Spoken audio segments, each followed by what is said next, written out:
All right, it looks like I'm live. So, I was in a little bit of a chat earlier today with a younger guy. I don't know his age, but um, he was interested in buying a house. And I said, it's basically he can't afford it. And I see that with a lot of people out there. And I don't know if they've ever really looked into qualifying if they can afford it or not. If you go on YouTube and you see all these doomers on X, and everyone's just saying that the housing market's going to crash, it's a bad time to buy, can't afford a house, can't afford a house. So that's kind of a drumbeat beaten into everyone's brain. But very few people know that there are programs out there that'll let you buy a house with zero down. So you just need basically low debt. You don't even need a great credit score. And there are zero down programs. There are a couple caveats to them, but it is an opportunity to get your foot in the door into the first house. And for the fear of saying this is going to be like the housing market's going to crash, it's a bad time to buy. I had been tracking this chart for a couple of years, and Lynn Alden, I'm kind of glad she picked up on it. She changed it slightly, but she's basically, if you index the M2 money supply to the Case-Shiller home price index, it tracks perfectly. And I'll share the screen here. Present, share screen.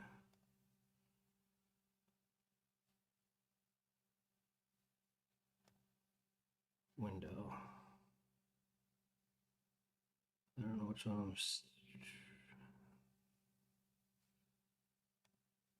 All right, I can't do that though. That didn't work at all. Let me try that again.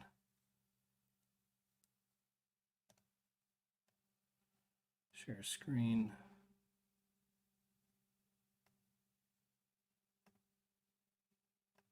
Here we go. Much better. Holy buckets. Okay, so basically, this is the chart, and Lynn Alden picked up on it. She's really sharp. She's macroeconomics, and I'm just kind of a hack trying to figure this stuff out. Just kind of a dumb realtor trying to figure it out. But I kind of noticed this chart a couple years ago, and I've been kind of watching it ever since, probably back around 2019, 2020, somewhere in here. And what it shows us is this is indexed to January 2000 is 100. So both the M2 and the Case-Shiller are indexed to that date. And you will see that in the late 80s that the home prices exceeded the M2 money supply. And then it got back down to pretty close to the money supply. And this is just showing a comparison. And then during the housing bubble, I can't hold on there. It doesn't let me do that. The red is the Case-Shiller. Okay. So the red line is the Case-Shiller index. And you can see that exceeds the M2 money supply there. And then we go into the housing crash. That's that gray recession bar. And then that spread, the M2 is growing faster than the home prices. So we're not in a bubble, right? You can clearly see the bubble back in 2004, 2005. We blew the bubble past the M2 money supply. So the denominator here is the problem. So they're going to continue, the Fed is going to continue to print money, right? It's what's going to happen. So the home prices, inflation is going to continue to happen. So these assets are going to continue to track. So if you're sitting there waiting to think that house prices are going to come down, I don't think it's going to happen. If we hit a massive recession, we may see some temporary price declines, but we really don't have enough housing stock to make any substantial house price declines. So I wouldn't sit there, and if you're a first-time home buyer and wait for the opportunity with the housing bubble going to crash, because there is no sign of a bubble here. Yes, house prices have shot up, but if you look at how much money was injected into the system, the bubble is the monetary supply, not the house prices. So with that being said, how do you buy a house now? Well, one is you're going to have probably 650, 640 credit score or higher. Okay. And then you got to have a fairly low level of debt. You don't need a lot of money. So you need a job, low debt, and you don't even need high income. And what I'm talking about is there's a program called the USDA Rural Development Loan, and that's United States Department of Agriculture. So what they want to do is provide opportunities for businesses and homeowners and new construction to happen in the rural areas. So the USDA provides loans for home buyers in the rural development, in the rural areas.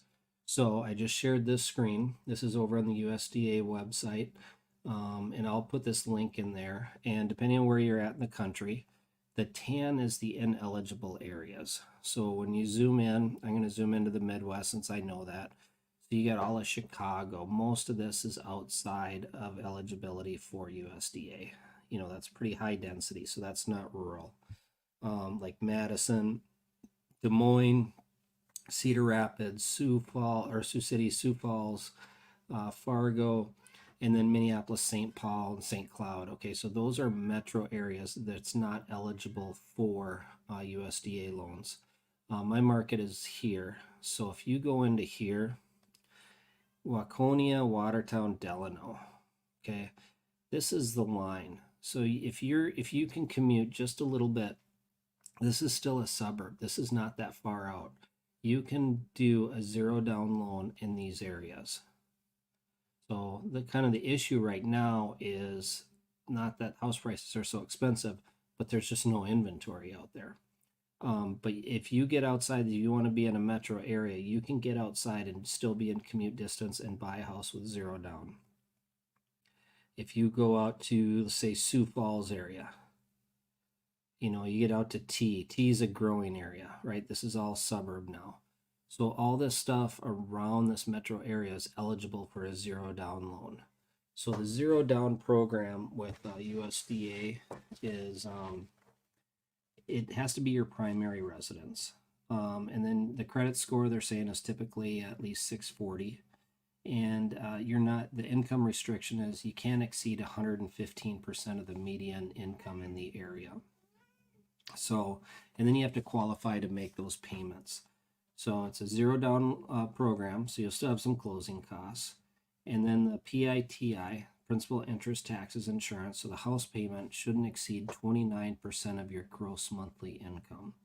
And then the total debt ratio shouldn't exceed 41%. Excuse me. I got a cat that just jumped up on the table here. Total debt ratio should not exceed 41% of the gross monthly income. And then you do not have to be a first-time home buyer for this program. So it's a good deal. So if you're a second-time home buyer or a first-time home buyer, you can get into this zero down loan. There's a lot of opportunity here. There are houses in these areas for sale.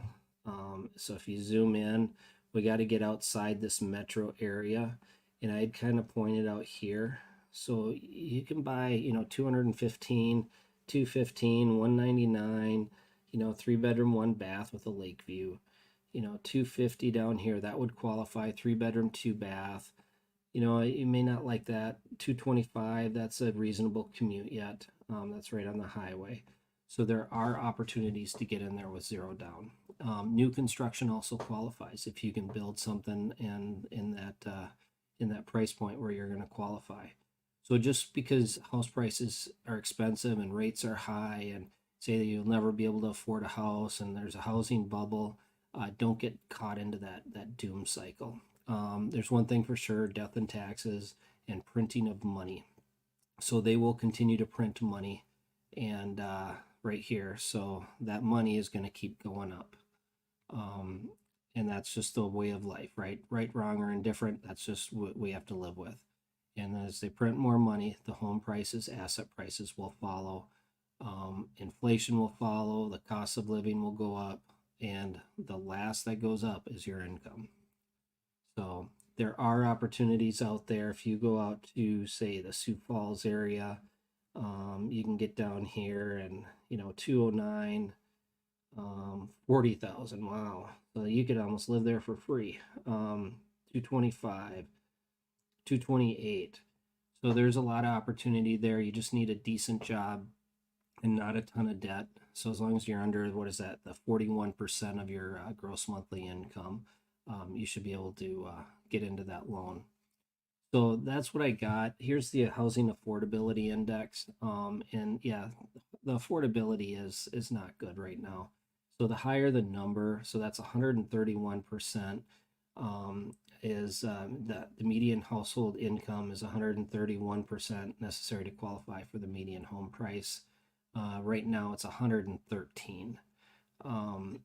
So it is low, but if rates drop, that affordability is going to shoot up. And today rates did drop. They dropped into the mid sixes right now. So, and then the Fed hasn't even cut. It's just kind of the banks have reduced their spread on it. So as rates come down, being able to find a house is going to be more difficult as more buyers enter the market. So if you do want to get a house first time or second time or move up, and you can go out into these rural areas and want to go zero down, you should look into this program, USDA Rural Development Loan. The one catch, and it's not a bad catch, is there's some sort of recapture on this. So at some point when you do sell, they're going to want that loan paid back.